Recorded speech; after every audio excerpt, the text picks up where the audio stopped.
Cardiovascular health and fitness is crucial to a healthy body and heart. But is too much cardio a bad thing? What happens if you get too fatigued? Maybe you aren't losing weight or you feel achy.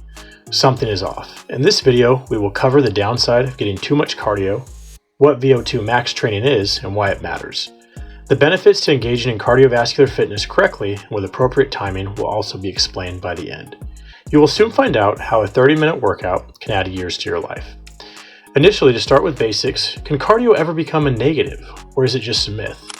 It turns out, too much of a good thing, anything, can have negative consequences. To clarify, I'm not anti-cardio, as that would be insane. I love to bike, run, and walk almost every day. Conversely, it seems like most of the fitness content today focuses on strength training. And there's good reason for this, as it's effective. However, moderation is probably best, as with most things in life. For complete fitness and overall health, 150 minutes of aerobic exercise is needed. This comes directly from the American Heart Association. However, for those who only do cardio or maybe get too much, there are some downsides. Excessive cardio is not sustainable. Whether you look at things physiologically or psychologically, you can't keep it up in excess forever, nor is it good for you. Sometimes life will get busy or you will get injured and you'll not have your favorite stress relief. If this happens and you don't also strength train, you'll not be able to burn calories that you're used to. Never become dependent on one single type of training. Next, cardio is time consuming, so if life gets busy, how will you still burn those calories? Even if you have time for a while to get a lot in, it's hard to maintain long amounts of endless cardio for a lifetime. With work, life, and responsibilities, it's hard to get hours of cardio, even for the dedicated fitness fanatic. Also, if you do tons and tons of cardio, you'll start to accumulate fatigue and feel burned out. It will never be enough. This is speaking from my own personal experience. In the past, I felt like I could always do more and more cardio just to burn fat. This was flawed and caught up with me. I want better for you. Another problem is the cliche rings true, but you can't out-eat a bad diet. No matter how much cardio you do, if your goal is fat loss, you can almost always out-eat it. You can diet and undo hours of cardio with a few minutes of binge eating or even a few extra snacks or a few handfuls.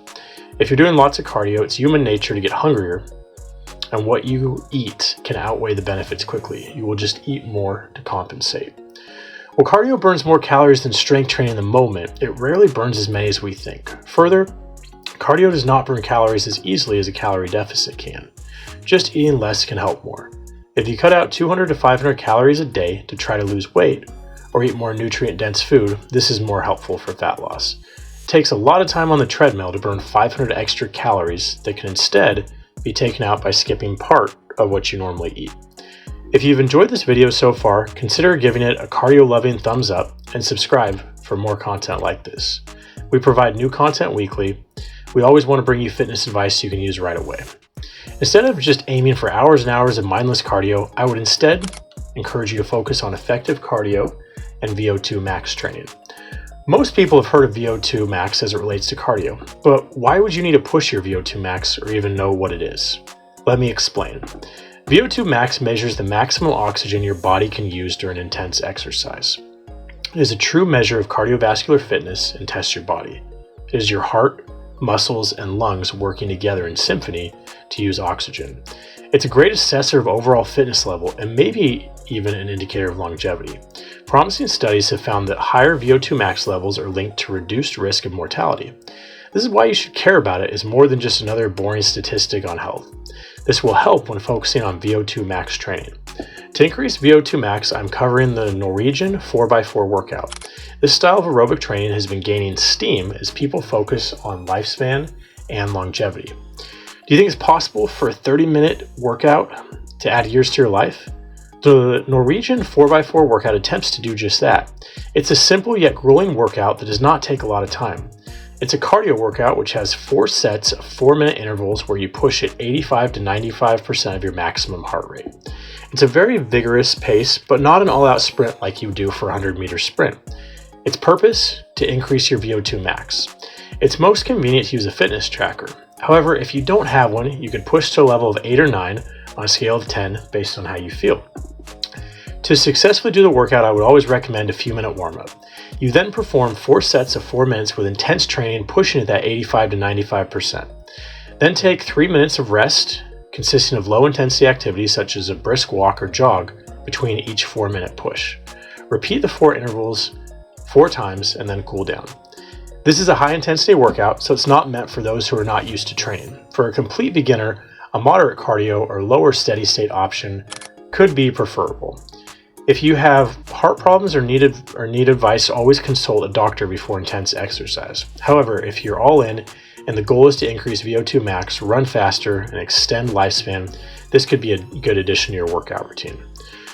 Dr. Pete Attia talks about how VO2 max is one of the best predictors of lifespan. We now know that VO2 max and grip strength are 2 leading indicators that correlate strongly with a healthy lifespan. Why though? Dr. Attia says, VO2 max is a remarkable integrator of the work you've done to get fit. Those are his words as an expert in the field. This is also why strength is a good indicator as well. It takes hard work and consistency to maintain. These are both good markers, so I would not want to mention one without the other. Why is strength and VO2 max such good indicators of health and lifespan? Simply because you can't fake them. You're not able to cram the night before or work out for a month and see a drastic increase right away. You have to consistently work out for a while. The good news is while genes and individual circumstances can have an effect, anyone can improve their VO2 max with consistent training. Not to be Captain Obvious, but when you exercise, your heart rate will increase. Your maximum heart rate is 220 minus your age. It can be dangerous to go above this level. It's a fine line. However, pushing and striving to increase your VO2 max will do nothing but improve your health. Research has shown it can help for the average person, fitness enthusiast, all the way to athlete who competes. With that being said, let's cover the benefits of maintaining a high level of cardiovascular fitness. Most of us know that cardiovascular fitness is beneficial for our heart health. By maintaining a high cardio level, we can fight off heart disease, stroke, and other conditions contributing to overall healthy body and feeling well. Get your body moving and get your blood pumping. How often do we hear this phrase? But why is the goal to get our blood pumping harder and faster? How hard do you have to work to get it to actually count as cardio? Exercise generally is considered cardio if it's intentional physical activity that raises your heart rate for an extended period of time. You will be breathing faster. This leads to more oxygen in your blood for your heart to pump throughout your body. You will often hear aerobic exercise used interchangeably with the term cardio or cardiovascular fitness. There are many forms of cardio, but my favorites are running, walking, biking, rowing, swimming, and hiking.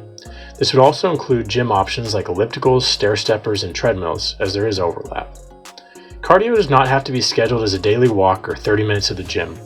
If you miss your usual scheduled aerobic work, you can do a regular daily activity. Activities such as cleaning, gardening, or mowing the lawn can all have heart benefits.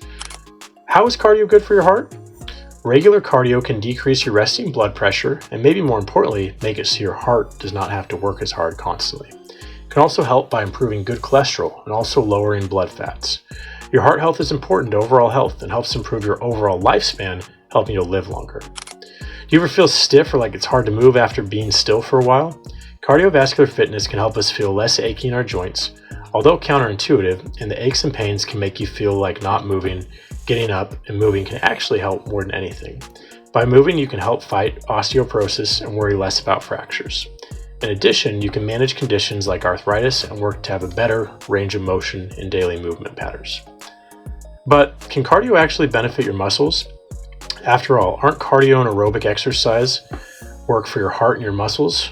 This increases oxygen throughout your body. Over time, this allows your muscles to work harder and more efficiently. Regular cardio allows your body to adapt to increase making regular activities much easier. But how long should your cardio session last? Is there an ideal time? The American Heart Association recommends having at least 150 minutes of moderate intensity heart pumping exercise or 75 minutes of vigorous intensity exercise spread out over most days. If you're just getting started with cardio, I would do more moderate intensity level to get started. This allows your muscles and joints to get used to the movements. Cardio can be effective and fun. You just need to know how to structure it. I hope that you now know and have a clearer idea of how too much cardio can do the opposite of what you want. At the same time, the benefits of cardio are immense when done correctly. If you incorporate effective VO2 max training, you can improve your heart rate without overtraining. By following this advice and incorporating cardio with strength training, as well as good nutrition, your overall health will improve. If you enjoyed the video, consider giving it a cardio-loving thumbs up and subscribe for more content like this. We provide new content weekly. As always, thank you for watching, and don't forget to have fun with your workouts and get your protein. We always want to bring you real advice you can use right away in your fitness journey.